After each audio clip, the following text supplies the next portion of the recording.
Thank you very much, everyone. Thank you. Thank you. That's very kind of you. Thank you. Thank you. Susan Whitehead, thank you for continuing your father's commitment to medical research. I want to thank Secretary Sebelius for being here today, to my colleagues from the House and the Senate who have joined in this gathering this evening. And I especially want to thank Research America's chairman, former Congressman John Porter. John and I served in the House together. I can remember in 1994 when John became chairman of the critical House Appropriations Committee that funded medical research.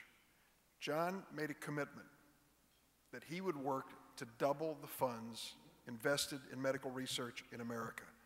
John Porter kept his word, and we are a better country for it. John, thank you for all that you've done as congressman and since. I want to thank all the members and supporters of Research America for your life-saving work that you make possible in America's laboratories and hospitals, and your passionate advocacy on behalf of medical research. Some of you may know that today is an important anniversary in the history of American medicine. 74 years ago today, on March 15th, 1937, in the city of Chicago, Illinois, proudly represented tonight by its great mayor, Richard Daley, Cook, and he deserves it. Rich, thank you for everything. Cook County Hospital in Chicago opened the first ever civilian facility for collecting and storing blood. This new facility was the brainchild of a Hungarian-born medical researcher named Dr. Bernard Fantis. He named his new breakthrough a blood bank. It's hard to imagine today, but Dr. Fantis' breakthrough, a blood bank, was simply a list of people whose blood had been typed and who promised to try to be available on a moment's notice if the hospital called. No one knew quite how to store blood for extended periods of time without it clotting and becoming useless. People died much more frequently during surgery because of shock caused by the loss of blood. Today, blood banking saves 5 million American lives every year, and it makes possible life-saving advances such as chemotherapy, bone marrow, and organ transplants.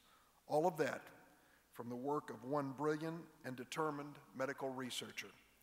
And so many are here tonight, representing medical researchers like Dr. Fantis, people who make a dramatic difference in America. As John Porter has told you, we are engaged in a great budget war. And the first battle was in the House of Representatives. And the House budget resolution made many cuts in domestic discretionary funding, which I thought went too far. None that I objected to more than the cuts in medical research. I will tell you that I have little in common with David Cameron, the Tory leader in England, but facing his own budget difficulties, he came up with 5 words to guide his decisions. These were the words: no cuts that cost lives. Shouldn't that be our starting point when we're talking about budget decisions here in America?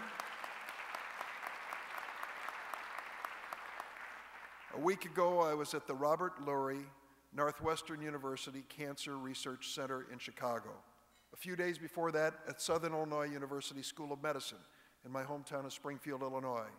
In each of those places, I met with doctors and medical researchers who are literally devoting their lives to finding cures for illness. They're not certain of their future. They don't know what it means if we end up denying grants, not renewing some of the research that's been done that's so promising. I talked to Dr. Collins here. He's trying to decide what to do with Congress and their budgets. He has so many grants, good grants, for things that we desperately need in America that are hanging in the balance for a decision to be made on Capitol Hill. Well, this much I'll tell you. As long as this center and those who believe as I do have something to say about it, we're going to make sure that our nation's commitments to research and innovation, particularly medical research, are kept. We're going to make certain that Research America's findings